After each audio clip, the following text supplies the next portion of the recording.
And we're off. How are you, folks? Good afternoon, good evening, good morning, depends on where you are. Welcome to Vinyl Junkies, episode 19. Rest in peace, Malcolm Young. One of the greatest rhythm guitarists of all time. We won't just talk about that, but I will certainly pay homage to the great Malcolm Young, because I have many AC/DC memories, and we'll be doing some reviews as well, so look for that, and I've got a bunch of news for you as well, so stay tuned. It should be a good show. I hope it's a good show, at least. I mean, I strive for that kind of thing, right? It's not like I'm standing here and I figure, hey, you know what? People are watching. Let me see what I can do to try to bore the fuck out of these people. Like, if they haven't gotten off already, let's see what I can say to make sure that they get off even faster. I mean, that's not what we're doing here, right? It's not what it's about. You have your drinks ready? We're gonna do pre-rolls, okay? Vinyl Me Please. Best damn record club out there. Get your drinks, man. You can still hear the show. You don't need to see me, but we gotta pay proper tribute. Vinyl Me Please, the best damn record club out there. Visit the link down below. Pick your prize, and we may choose you next week. This week we'll choose from the other shares. Tag a friend, man. Org Music, shining new light on Seminal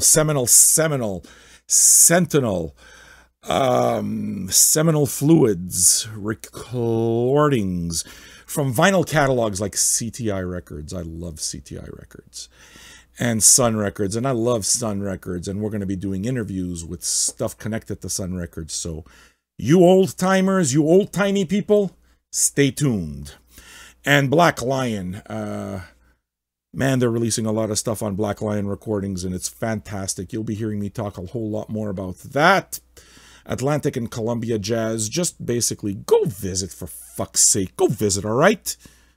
orgmusic.com, and plug in VJ10 and get yourself a 10% discount on everything, including that super awesome hardcore 400 blows record, which is crazy.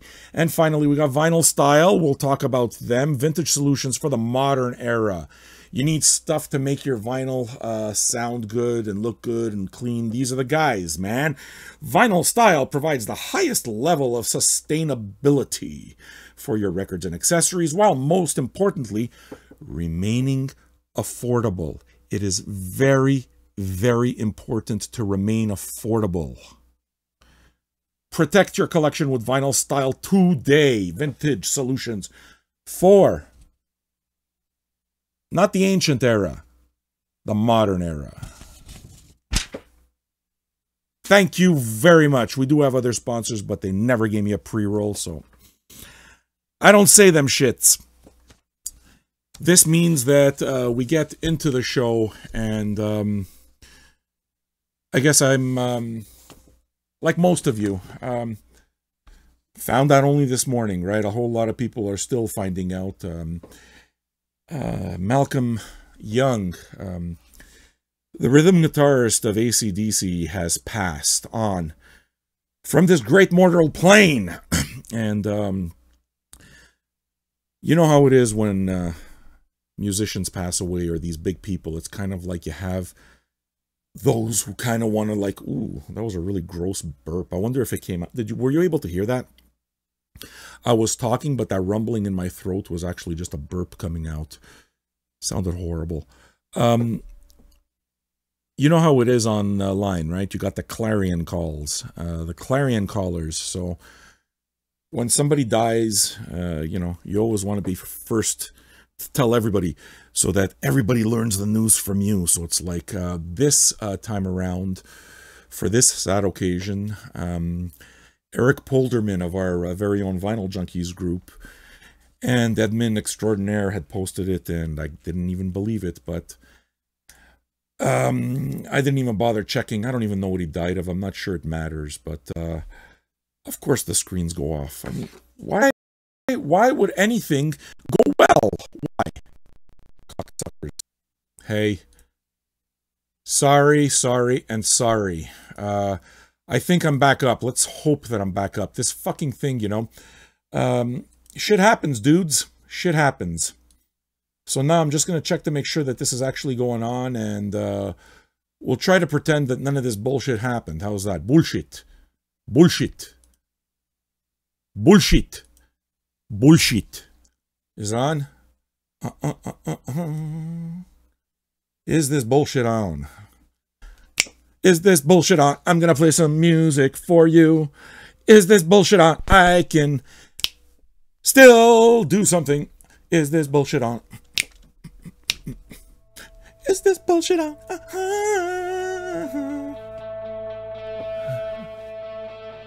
Do we have a show or don't we?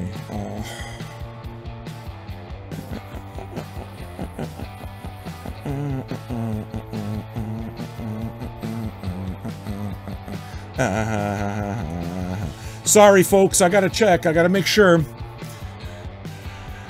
That's what technical difficulties are. Oh, it's live now. Awesome. I think it's working. Let me just make sure. All right, it's working. Awesome. We got it. Sorry about that, folks. Let me just check to make sure that it's happening on Facebook as well, on the Facebook's land. And, oh my God, it's so annoying when that happens, guys. What it is that we'll do is we'll just splice all this shit together and just accept that the video fucked up again, because that's what happens. These cocksuckers. These fucking screwheads. Malcolm Young died. So the clarion call after Malcolm Young died was Eric Polderman of our group. He's the one who had to tell me exactly how sad it was that he passed away, and I instantly pulled out all my records, and I've been listening to... I'm 47 now, right? And I realized my first AC/DC album was in 1980, Back in Black. And I remember exactly how it is that all of that happened, so I'm just going to lower the music a little bit while all that happens, okay? It was going, it was still elementary school. I was in 5th grade. 10 years old, 1980 would have put me in 5th grade. The reason I know that is not because I have this great memory, but because my daughter's 11 and in 6th grade, so I figure, you know, she was in 10th grade and 5th grade, so it must have been the same thing for me. You understand? I wasn't held back. I know I act like I was held back, but I wasn't. I took the little bus to school every once in a while, but they didn't need to strap me into a helmet. You understand? So, in school, we used to have, in the audio-visual room, mostly audio, right? An old record player in the elementary school, and on Fridays, they'd let us just kind of spend the afternoon hanging out, and we could do whatever we want. So what we would do is we'd get the record player out of the audio-visual room, and each of us would bring our records, and we'd spin them. And that's where it is that I really... I always had records at home, and I played them on my parents' stereo. But the tape culture is where it is that started for me, because when we got our first boombox, right, we were able to take it, and I was able to... I mean, the boombox just wound up in my room immediately. There was not even any question. I was the music guy, right? So I began to collecting tapes immediately. And as soon as we brought that tape deck, actually it was during a vacation in Wildwood, and I'm pretty sure I'll tell you about Wildwood at some point or another, because there's some good stories to Wildwood. My grandmother, God bless her little soul, you know, Italian women, they can't pronounce anything, so it's kind of like she didn't call it Wildwood. She used to try to like, I don't know what she used to try to do, but she used to call it Wildwork. So when we used to go to Wildwork, that's where it is that we bought our big-ass boombox. Those were in the early days of the boombox. And when that boombox came back from our trip from Wildwork, Oh, yes, I know why she used to call it Wildwood, right? Because in Wildwood, there used to be the boardwalk. So what she did was she figured it would be too fucking complicated to have both stories. So what she would do is she just created her entire language. And I mean, she's a great influence. So, genius woman, this Italian woman. In US, she goes and instead of calling it the boardwalk and Wildwood and having to say both, fuck you. I'm going to say it all in one word, and it's Wildwood. And she was right. Nonna Justina, you were right all along. I love you for it. So, we brought this boombox. Now, we were in our big fucking El Torino, a yellow El Torino, and my father didn't want to pay border taxes. So what it is that he did was, when we were crossing the border, we made sure that my sister and I were sleeping in the back seat, and we put the radio under my head, under a big old blanket. And my father instructed us that when we cross the border, we should all pretend that we're asleep so that the border people wouldn't wake us up and see that we were in fact bringing in U.S. goods and not paying the proper taxes on it. So I come from a family of bootleggers, you understand. And this radio was very much, we robbed the American people of their rightful taxes. And as soon as that radio made it back to Montreal, I immediately understood that I needed money. Immediately, because I needed to get cassettes. It's as simple as that, right? So obviously the first mixtapes were stuff that we would record straight off the radio, but I needed to buy my own. And I did what I needed to do, which is to say, we used to live near a park, so, you know, people used to play softball and drink and stuff. I used to collect the Coke bottles and the Pepsi bottles and the beer bottles and bring them back for 10 cents and 25 cents and just scrape together money. And I asked my dad to give me an allowance, right? So he agreed to give me an allowance of $5 a week if I cleaned, you know, if I took out the garbage and did stuff around the house. It was never really kind of clarified, but he agreed to it. And, you know, tapes back then cost $10. And so it would take me 2 weeks to collect that. But that's what I would do. I wouldn't spend it on anything else. So, you know, you got this 10-year-old kid now who wants music. So I'd not eat chocolate or candy or anything because I wanted music.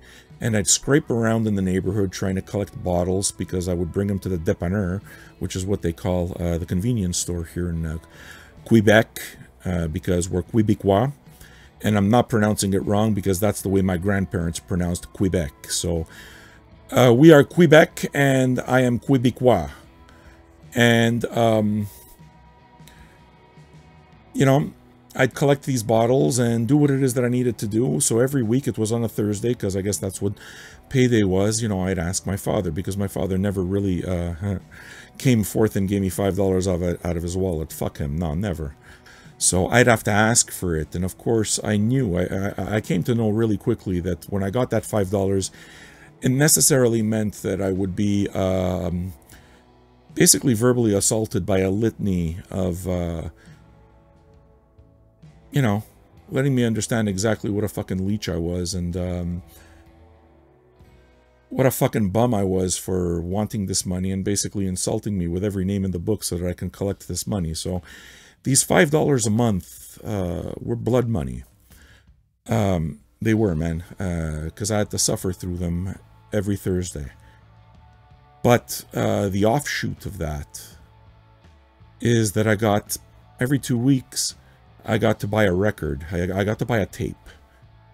And it's coming back to AC/DC, but we're still talking about music, aren't we? And I didn't know I was going to get this sad about it, but I guess, right? Every 2 weeks I would get a tape. And the first tape I got was Back in Black because there was a library, right? I used to live in this tough old neighborhood of Saint Michel, and there was this library, this place where it's kind of like you used to buy all your papers, not Staples, because there was no such thing as those big box stores. There was those tiny places, and they would have a magazine rack, and they would have comic books there, and they would have, and right next to that was the record store, and it was, again, just a tiny little mom and pop place that sold records and cassettes. And so what it is that I would do is every after school, it was pretty simple. I would go to the library and I would look at all the comic books and buy a couple. with, you know, the pop bottle money. And I would wait for my 2 weeks to go by and go buy a tape. And every once in a while buy Hit Parader magazines and Cream magazines and Circus. And I know a lot of you rock guys, a lot of you old AC/DC guys know exactly what I'm talking about because you did the same thing, right? I guess I just realized I endured a lot of shit to get my music. Because it mattered that much, because life sucked so fucking badly that was my thing. And because I had this radio now, I can lock myself up in the room. I didn't have to use the family stereo anymore. So I guess 10 years old was the first time that I really, you know, just kind of like locked myself up and started, and the posters started coming up. And the first tape that I ever played, the first tape I ever bought was AC/DC Back in Black, and I wish to God I still had it. Not because it would sound good. I wore the tape out. The tape's all stretched out. I mean, I probably threw it in the garbage. But just basically as a memento, you know, because every time I talk about the first album I bought with my real money, that was it. You know, it was AC/DC Back in Black. And I remember playing that tape to death, and it's all I had, right? All I had was these radio mixes that I would cull together by pressing record when they'd play a song on these, you know, mixtapes, really rough mixtapes, and I would have this AC/DC tape. So I'd play Back in Black over and over and over again. And when I bought Back in Black, I bought it without having ever heard a single note, because no one had the record, no one had anything, right? So, but I used to go to the library, and when I used to read the comic books, I used to flip through Hit Parader too. So AC/DC was one of the bands that just kept coming up. And I kept reading about this Back in Black. So I bought the tape without ever having heard a note, and it changed my life. So suddenly I needed to have as much AC/DC as possible. And I knew nothing of Brian Johnson and Bon Scott or anything. I didn't know anything about anything. But I quickly, very fucking quickly learned, because that AC/DC tape all of a sudden made it a necessity for me to also buy Hit Parader so that I can keep up on all the music, because I loved having this music. This was me. This was the first fucking time, you know, that I'm closing my door and it's me. And I had my radio and I had my music, and AC/DC was my fucking tape. But before that, my uncle, Marcello, knew that I had this thing. So that Christmas, he added some more tapes into the mix. And the tapes that he added into the mix was Led Zeppelin 1 and Black Sabbath Paranoid. And fuck, I know there was more.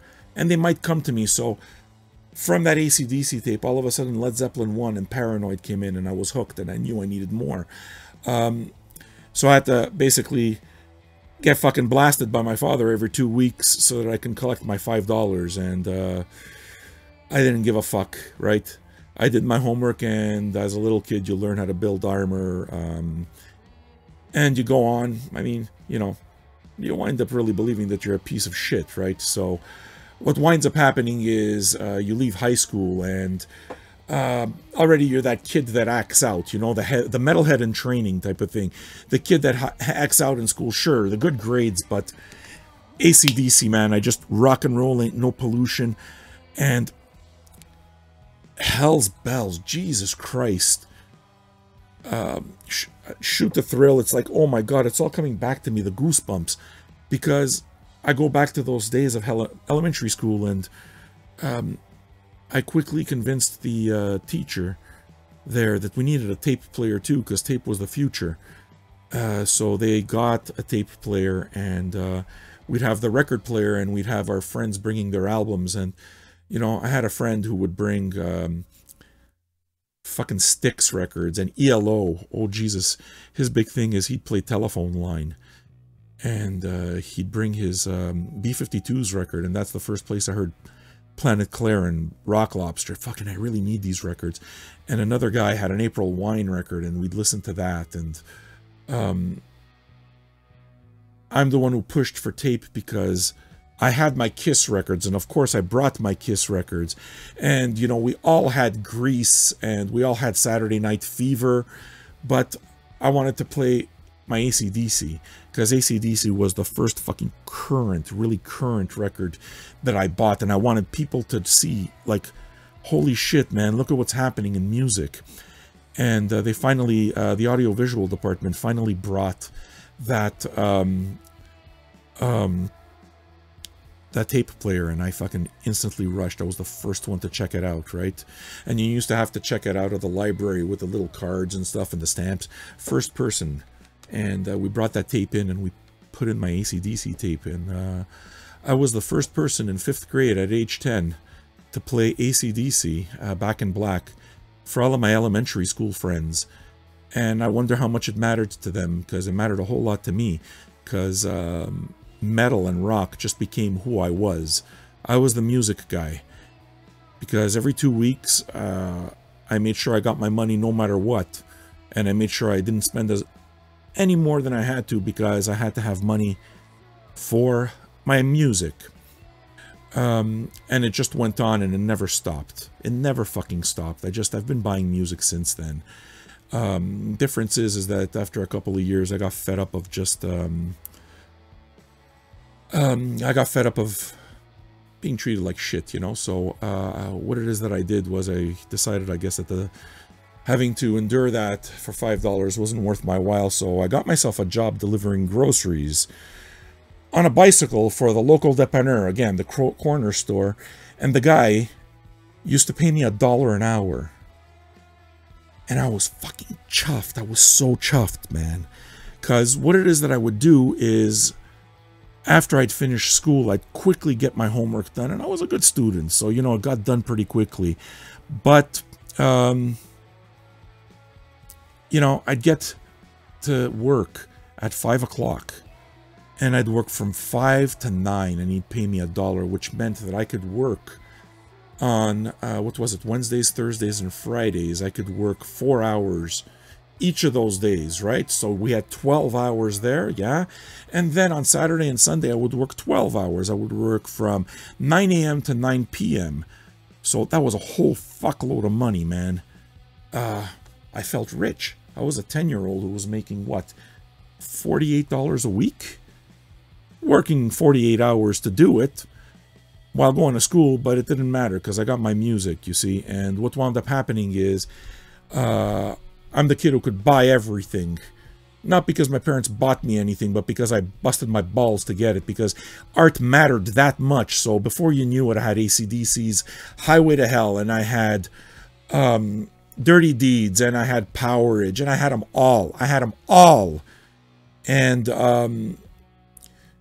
the way it is that I would choose a lot of this early music is, of course, there was Kiss and Black Sabbath, so I went on the catalogs that my uncle introduced me to, but I would go based on the way the albums looked a lot, and that's the way it is I wound up buying Cat Scratch Fever, and, oh my god, when I bought The Number of the Beast, you know, that was exactly during the time when, you know, I was doing my $1 an hour gig, delivering groceries, 1982, and I became a full-on metalhead because this was my identity, and I didn't have to take shit anymore because I was too busy to take shit, because I'd go to school and I'd do my homework and I wouldn't have time to eat my supper, right? So I'd just grab something real quick and made that excuse, and then I would go to work. Sorry, I'm going to put LA Witch Side too.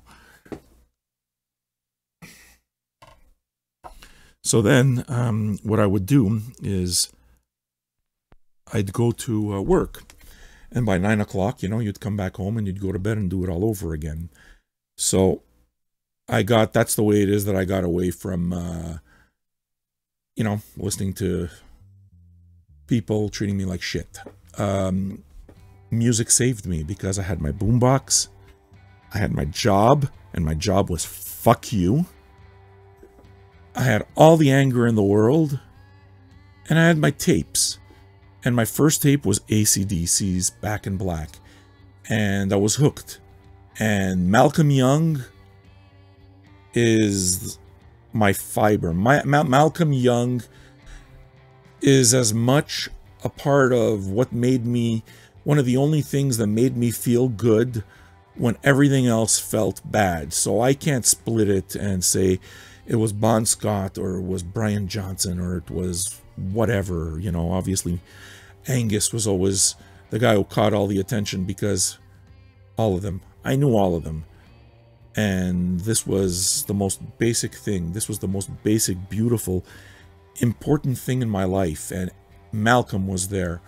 And it was from that moment onward that I would start buying all the new albums. So I got fucking Mob Rules when it came out, and Heaven and Hell when it came out. And AC/DC, man, for those about to rock. Whoa!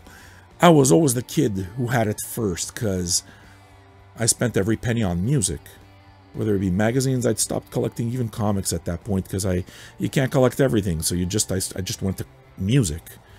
And I became a music nerd from a very, very early age, and AC/DC is right at the beginning of all of that, and part of me died with Malcolm. So I know you guys get it. I know anybody who's in their 40s and all, you know, and we've raised our kids, right? And we've shown them our AC/DC records. And right now, I used to have For Those About to Rock, but somehow convinced myself that I didn't need it anymore because I wasn't going to listen to the Brian Johnson era anymore. I was going to listen to only the Bon Scott stuff. And I don't remember where the record is anymore. It's maybe in my stacks. I hope it is. But I went looking for it because I'm not sure that there's any time I miss it more than right now.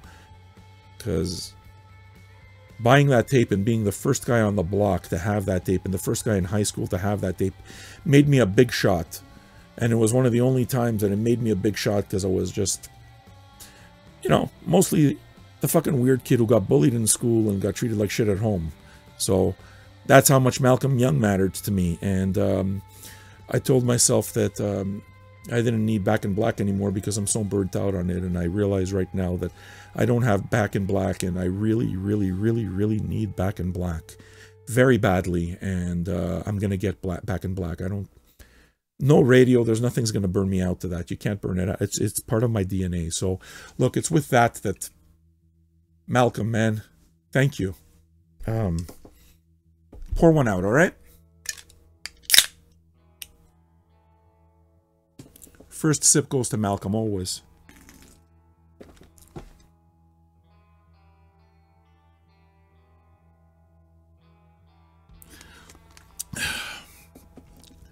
I didn't realize that that would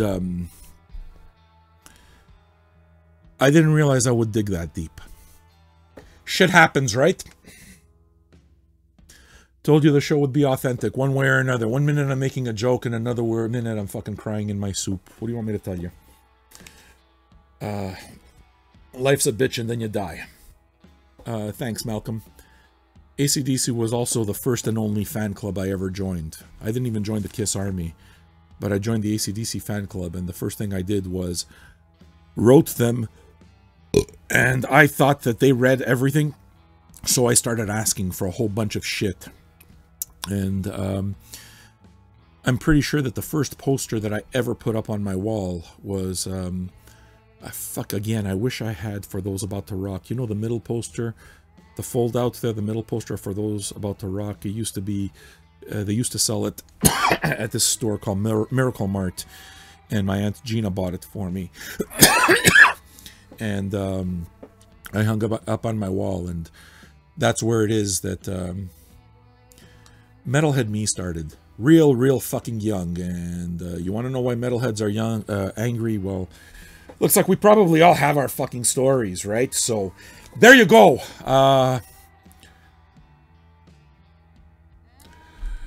We're going to move on to updates, all right? Over 35,000 for last show. Such interesting demographics. Still Mexico, still California, Colorado, Detroit, Kuala Lumpur. People watching from Kuala Lumpur and Italy. Actually, specifically Lombardia, which is the area of Milano. So Mille grazie, I miei amici milanese. I would love to come visit Milan once again. It's really nice to know that many of you fucking love music that much. And this entire show is about sharing a moment, man. It's about sharing the things that bind us all. So, I have a few things. Did you watch, by the way, What's in My Cart last week? No, yesterday, just yesterday. Check the website. Probably the best way to do it is go to vinyljunkies.co and check for What's in My Cart. Episode 2 was with Hessler, and he told a pretty cool story that was very close to his heart as well. Worth telling, man. He's a star. He's a fucking star, and as far as I'm concerned, the content was him. As it was going on, you know, I was trying to make with the funny, and I realized, no need to make with the funny, man. I got a co-pilot here. Just let him talk. The dude's awesome. So, you want to hear why a record really matters to him, go listen to it. It's worth it. I know there's a link, as I've said, on the vinyljunkies.co page. Then we move on, and here's where it is that we change the graphics a little bit. We have guests next week. The Thanksgiving weekend will bring a guest, a very special Record Store Day episode, which I'm expecting some Record Store Day stuff to come in next week, so I will have reviews of probably the org music stuff, so Taft Falco Christmas and the Mike Watt album and Don Cherry, a whole bunch of stuff. And there will be stories, and best of all, you see that handsome lad you're watching there, that's Ben Blackwell. He is the head honcho and big cheese of Third Man Records that puts out all of Jack White's stuff, and really we owe a debt of gratitude to the stuff that they do, because you're not going to get a better champion than Jack White for vinyl. And Ben and me are going to talk music, so we're going to do an episode of What's in Your Cart. And we're going to ask Ben, I'm going to get to know Ben through this record collection. I'm going to ask him to choose $100 or less worth of records and find out. We met at the Detroit Making Vinyl Conference, so we haven't had a chance to connect yet. This conversation through music, this live Skype conversation, and I don't even have the date yet. I'm guessing it'll probably be Wednesday, but will be the first time that we talk, and we will get to know each other through music and through records. And he's a pretty funny guy, and I'm looking forward to it. I really am. I must admit that I got I'm all fucking neurotic because we haven't pinned it down, and fuck, I really hope a Grails situation doesn't happen again, where I make all of this and I come back to you guys next week and with egg all over my face and say, hey, you know what, here I am, Mr. Big Shot, talking about Ben fucking Blackwell, and he didn't wind up coming up. So now it's kind of like, I wish I had music, like I should have drop music where it's like dun dun dun dun dun dun dun. Will Ben Blackwell show up on Vinyl Junkies? Or will he pull a Grails? Dun, dun, dun, dun, dun, dun, dun, dun, dun, dun, oh, oh, oh, oh, oh, oh, oh, oh.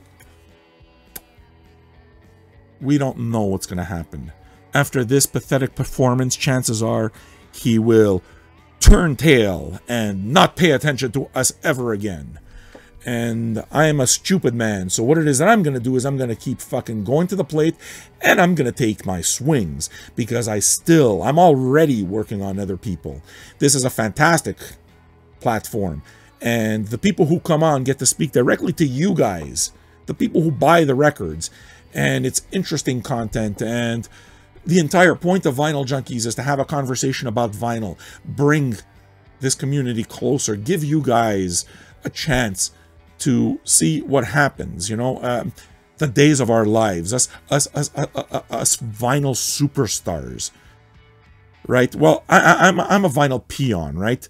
I am a peon who has already been smote. Is that the word? Smote. I banished. I've already been banished by the Grails. And what it is that I'm telling you is that my second humiliation, my second live humiliation on camera, you may be looking at him right now, dear viewers. It may very well be Ben Blackwell of Third Man Records and second drummer of the Dirtbombs. Maybe something bad? Maybe something good.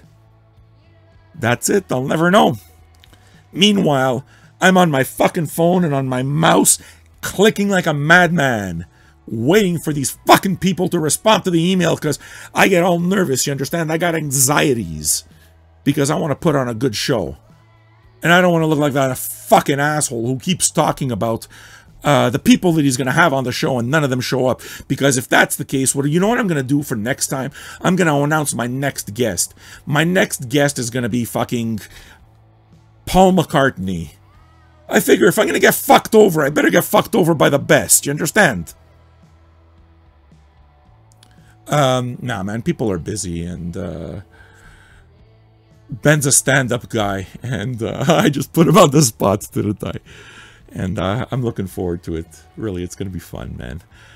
Then, what I'm going to do is I'm going to do a feature, and I'm going to review some records from sub-label of Sundazed Records. I got to meet Bob Irwin of Sundazed Records at the Making Detroit conference, and I'm a big fan of that label. They put a lot of, you know, they had put Iggy Pop out and MC5 and a lot of Dick Dale records and a bunch of other stuff that's not coming to mind. And I very much wanted to obtain that catalog so that I can tell you about all the stuff that is coming out. So they did send out some records, and it's on a sub-label that I didn't even know existed, but now I do. Label feature will be on Modern Harmonic. And one example of Modern Harmonic is not what you see there. I'm going to remove Ben. Bye, Ben. Call me. I'm going to show you the record in the back, Gundella. I'm not going to review it, but next week I will. And if you want to know, she's a witch. She's a witch. And she's fucking awesome. And they put out other awesome records. I'm also going to review a record of old syrupy standards sung by men for men. So very possibly the first record that made any type of overt sexual references to the homosexual market. And there's a story there, and I can't wait to tell you. It's going to be a good one, man. It's a fun label, and I'm really happy. I'm really, really happy. And I hope that continues to happen. You know, and it's not a one-shot. I can't promise, guys. Fuck, you know. I do my best, man. I'm going to do this for the rest of my life. And, you know, the sponsors we pick up are the sponsors we pick up. And if we don't pick them up, then we keep fucking going without sponsors. It's not like I don't have records. I got plenty to talk about. But I want to be able to have these contests, and I want to be able for them to sell records. I have a vested interest in seeing everybody. I want to see artists get paid for their art. That matters to me. I want to be able to do that. I want to see records get sold. That matters. That's the first product that's ever mattered to me that I want to get behind. And after an entire life of selling shit, garbage I can't stand, finally I have a chance to talk about the things that I do love. So that's what I'm going to do forever. And, you know, I guess it takes time to kind of like drill that message home. But I'll continue doing it. And it's with that in mind that I'm going to do our very first reviews. Look for Gundella. Look for Gundella. She's amazing. First review is Mademoiselle Saint Vincent. And this one was a fun one for me because I've known Saint Vincent for a few years, but only by reputation. Never anything else. The first thing that really kind of like put her on my radar was that album cover where like she's got that weird jaw, or is it David Byrne? She's like posing with David Byrne, and like I think David Byrne maybe has this really pointed jaw.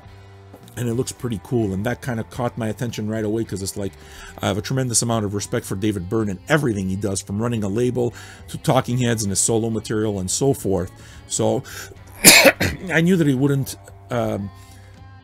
collaborate with anybody, and then I started hearing more about her, but never knew her music, and I started seeing a bunch of posts on Vinyl Junkies, our forum, and you guys just kept talking about her.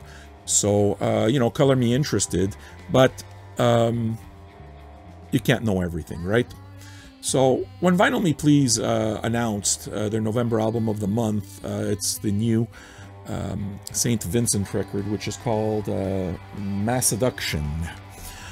I was happy, because it gave me a chance to be introduced to somebody that's on my radar. It allowed me to do my work, as far as I'm concerned, my life's work, because I do take this music seriously, and it allowed me to familiarize myself with an artist that a lot of you have a great amount of respect for, and kind of like absorb it for myself. And that first listen, I knew I liked it. I kind of like caught something, but it took a little while, right? By the second listen, I realized that St. Vincent is an artist that does exactly what it is that she wants. For me to try to put her into a category wasn't something that was going to work, you know. Her lyrics were intelligent and pop-inflected and very irreverent on the one hand and stupid on the other hand, but very deep and personal on, you know, and all within fucking a great sense of harmony and rhythm and a rhyme, and with songs like Pills that are so catchy. Pills for pills to fuck, pills for pills, and it got me immediately.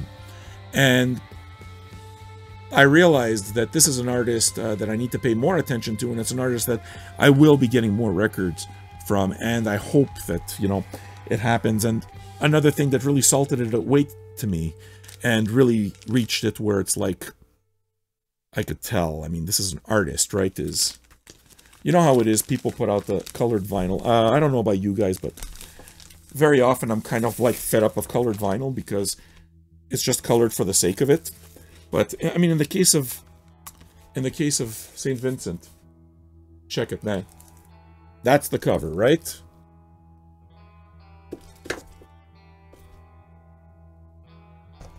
Right? Super nice looking. All the colors kind of fit. Yeah, check out the inner sleeve. I mean, it's just an inner sleeve, but again, it fits the entire thing. When you notice that the vinyl, you know, with a nice pink, hot pink inner sleeve, when you notice that the vinyl is blue like this, it kind of fits thematically. The entire thing fits. Then you go watch you know, her videos, and you notice there's a theme there as well. This is not somebody who's just doing it. There are very few artists that really grab it all. And honestly, I'm thinking of Bowie immediately, right? Because Bowie's image was very important to the art he presented, and that's what we have here. So it's my first introduction to St. Vincent, Masseduction, and I love it, and I want more. And I played the record legit 4 times in a row when I got it, and I think that if you have a chance to get it, you might want to do that. It's poppy, it's electronic, but there's some piano in there, and there's some guitar in there, and a whole bunch of other things. I will get to what you're listening to in the background, and I'll play it a little louder too. Review number 2 is MADLIB. Okay, this I do have a graphic for. Check it. That is the limited to 1000 edition MADLIB's record. Let me take a look here. It's the Medicine Show, actually, Volume 2. This was never released on vinyl, so they pressed 1,500 copies only of this record. The 500 copies was released by MADLIB, so he's got them, sells them through his shop, gives them away, and the other 1,000 were bought up by Vinyl Me Please, and they hand-numbered each and every one of them, and they're the ones who are responsible for this record coming out. It's a great set, okay? And if you like Brazilian music, with really it's just a patchwork of one Brazilian song into another, and with minimal interference and with a great deal of respect for the source material and for the continuity. It's really just a fantastically done mixtape that's not too heavy-handed by MADLIB. And, you know, when you're listening to something and you catch Os Mutantes, and you catch, or Os Mutantes, the way they pronounce it, or Os Mutantes, or something like that, and you catch Tim Maya, and you catch fucking Marcos Valley, and a whole bunch of other things. There's a lot I didn't catch, and I really wanted to, which leads me to my only complaint about this record. Complete lack, well, not complete lack of liner notes, but the liner notes are there, right? There's something that's not there, and that's the song listing. There's no song listing. And that, to me, is a fucking cardinal sin, because as a junkie, as somebody who wants to actively dig out these sounds, I want to know who you're sampling from. I want to know these records. I was able to catch a few. Why? Because I own the records already. I caught Sergio Mendes. I caught that stuff. But how about the stuff I didn't catch? So I want to further my vocabulary by this stuff that really blows me away, but you got to educate me. So, to me, the lack of those liner notes and the lack of... very frustrating. Very, very frustrating. Does it take away from the music? No, not at all. Listen, if you want kind of like Psychedelic Brazil 101, you pick up this record and you have it. If you don't need a million other things, you're going to get your fill right there. So when Hessler was talking about the fact that it never left his turntable, I got that. I get it. You know, me, it makes me go out and look for Milton Nascimento records. It makes me go out and look for other stuff because I love that stuff. I would have liked to deepen my language, and once again, it is lacking. I am so frustrated by that, but it is musically awesome. Now we're going to move on to some funk. The funk! We're going to move on to some funk, baby, and review Bootsy Collins' new record, Worldwide Funk. It's his first record in many years. I don't remember how many it was. I actually have notes here, so maybe instead of just printing them out, I'll try to read them. First one in, I gotta take off my glasses. In 6 years, Jesus, 6 years since he put out his last album. And he's got this huge list of guest stars, including Big Daddy Kane and Bernie Worrell, and obviously, what's it called? George Clinton's on it, MC Ite, Dougie Fresh, Dennis Chambers. Oh my God, man, Buckethead is on it, and his solos are fucking crazy. And one thing that I found interesting about it is, in doing a little bit of reading, I never listen. I don't let any reviews taint. I listen to the music and I draw my own conclusion, okay? But I'm always curious to see what other people have to say, because I like to kind of bounce off of that. And until we actually get the live caller element of the show in, I bounce off what happens on the net. So I looked up Metacritic, and this Worldwide Funk record got a 68 only score of Metascore.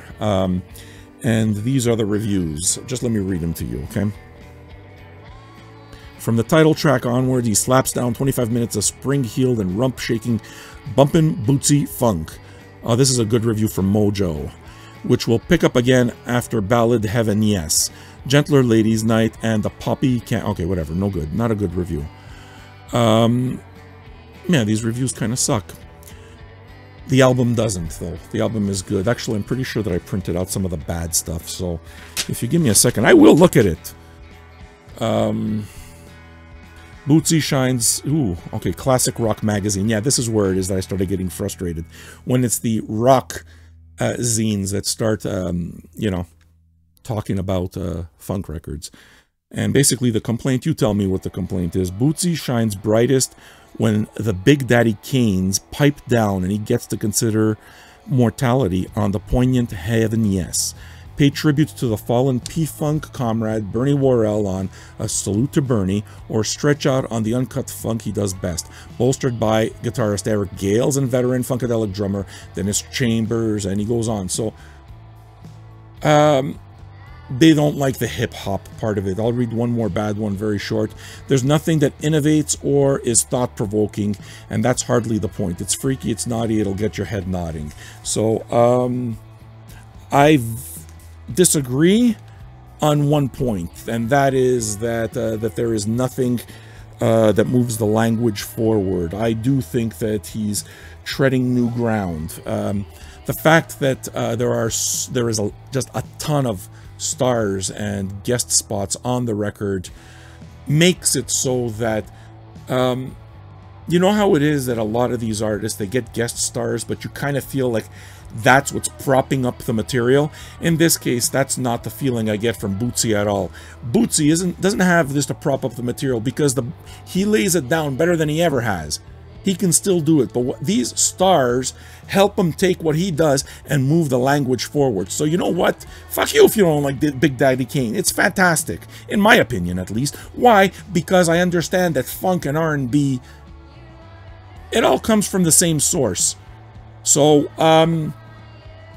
if I have to choose between some fucking old white dude at a classic rock magazine telling me that the Big Daddy Kanes don't matter versus, you know, an artist who's been doing it and started with fucking James Brown and fucking developed the language of funk bass and moves the language forward, hey, guess what?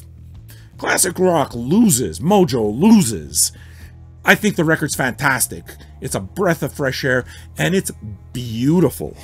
Let me show you just a little bit. On podcast land, you can't see it, but we're talking major league color and fucking starburst all across the board, and it's really cheap too.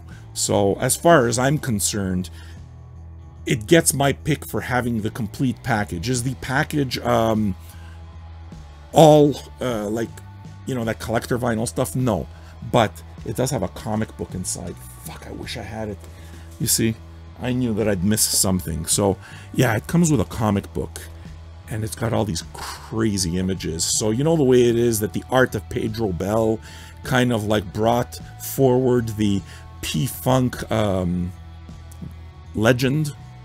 Well, Bootsy understands the art part of this, and he understands the spoken word parts of this, and he brings the story of P-Funk forward in narrative, musically, artistically. I love the record. So 68% listen. I don't give numbers. Fuck that. I love the record. Now we're going to talk about what we're listening to right now, and I'm going to see if I can bring it up a little so you can listen to it. I just took a chance that Rossiter, I just took a chance that I'd be able to clear this. But the truth is, I'm not even sure myself.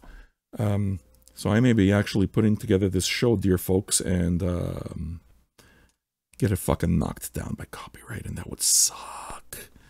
But LA Witch, man, debut album, trio, surf rock trio. Surf rock doesn't even really capture it. I mean, listen for yourself. That's really the entire point of this, right? This is a review where you get to listen to the music and see what you think, but I would imagine that fans of any garage rock, fans of girl groups, because it's just 3 girls, right? And any fan of surf music and rockabilly and, I mean, listen to it. It oozes attitude. They ooze attitude. They tour relentlessly, these 3 ladies, and they rock a look that would fit perfectly in your favorite movie as a bar band. You know, they'd look perfect as a bar band. in your favorite movie by your favorite director. And the one I thought of immediately was somebody like Robert Rodriguez, right? You know the series he does, Dusk Till Dawn, where everybody gets into the bar and like at the Mexican border. I can imagine L.A. Witch playing the Mexican border while all this surreal shit's happening around them, because it's noisy and these broads know how to rock. And of course I thought immediately of Quentin Tarantino, because, you know, 5, 6, 7, 8s, he relaunched their career, really launched their career, and they're a trio, and, you know, they got that thing going for them as well. But as far as I know, they play Las Vegas a lot. They got the look, they got the sound, they got the art. You know what? It is with the greatest spirit of one of my heroes and one of my mentors and my, you know, John Peel, that I hope that Vinyl Junkies helps bands sell records and tickets. That's really what the entire point of the Grails was, right? And I hope to God that, fuck, you know what, even if they sold one record because of this, it'd make me happy, because this is worthwhile, man. This is music that's just vital, and I'm glad that people are still doing it. So, fucking garage rock and indie rock forever. Yes! That's LA Witch. Go out and buy it. Go out and support it. Buy it. Buy it. Buy it. Buy it. I'm gonna have another drink, okay? You notice I'm getting all hoarse? This is the second show that I do in like 2 days, right? So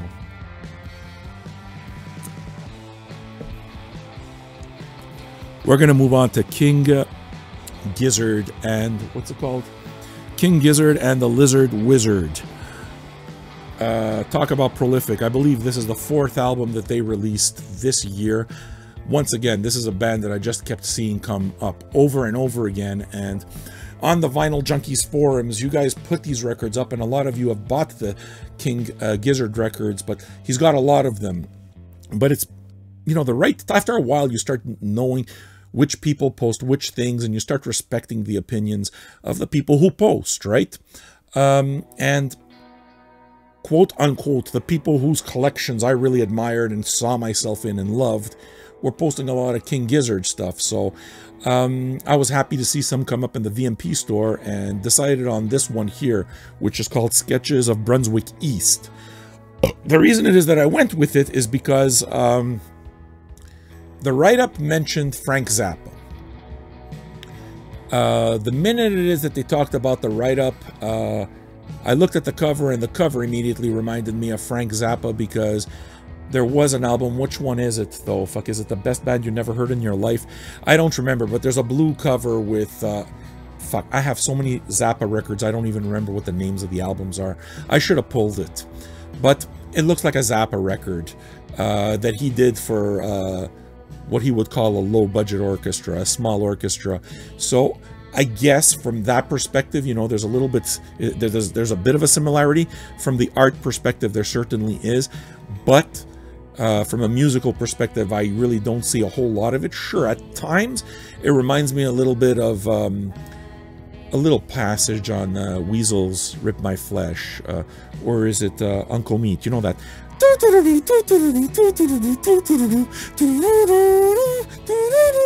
Right? And they kind of go into that fuzz, but musically, it's not instrumentally dense enough for Frank Zappa to ever consider this. It's too jammy, it's too loose. And that's not a knock against the band at all, because it's an amazing record. It's just, I'm not sure that the Frank Zappa analogy was really on point. At least not for me as a Zappa fan. However, what it is that it did make me realize is that I want more King Gizzard, man, and the Lizard Wizard. Long fucking name. But the records are at the right price point. It's not super expensive. As a matter of fact, they just released a record right now and gave the music, the art, the liner notes, they gave it all away for free. And they said, here, go ahead, do what you want with it. Tape it, put it on CD. If you want to press it on vinyl, go ahead. And the record label already took them up on that, and they're going to press the record on vinyl.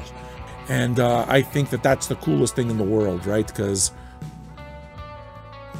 there's a certain integrity to what King Gizzard does. And I love it. So yeah, big thumbs up, man. I hope to hear more, and I look forward to you guys posting some more King Gizzard stuff as well, because I want to know more. Oh, wait a second. Should I tell you, LA Witch? This is important, because I know you guys, numbers mean a lot to you, but LA Witch got an 83 Metascore. You know, Metacritic, if you go there and you look up LA Witch, 83 Metacritic. And I guess Pitchfork didn't do a review of it, because it's not usually that type of thing would be at the top. But, you know, they are such... That is the standard for good taste. If Pitchfork says it's a rising new artist, you know it's important. Me? You know what it is that I say? Listen to your ears. Play the music. That's the entire point of Vinyl Junkies. We have a chance to present the music to you, present the artists to you, when we finally book one, present the people who make the records to you. We've been happy to do that, and it gives me a chance to play this music out, because we're done with the show. And now what I'm going to do is, as you listen to it, I am going to just jump around on the internet and pick a winner from last week. Those of you this week who haven't yet shared or haven't picked your record, do it, and we're picking you the winner for next week, okay? So now we're going to pick and give you a chance to listen to music. This is winner picking music, brought to you by the good folks at LA Witch. Available at all fine fucking stores everywhere.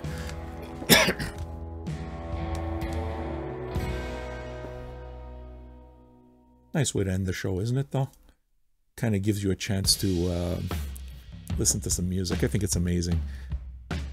As long as I can get people to clear copyright, man, I'm happy to play new music for you. But maybe what it is that I should do now is actually look for a winner.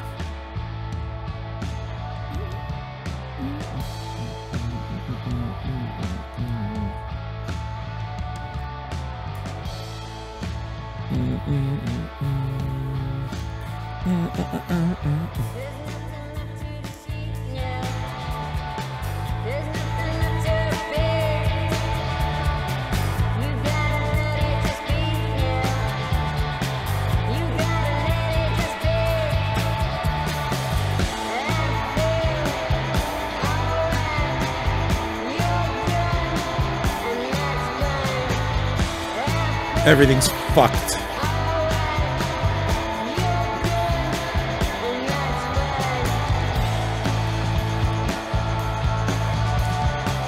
Can I tell you what that means? That tells you that I'm not going to pick the winner live. I'm gonna have to do this afterwards because technology is not cooperating, and I don't want to keep you guys waiting, but I'll let you guys enjoy the music as I do my thing.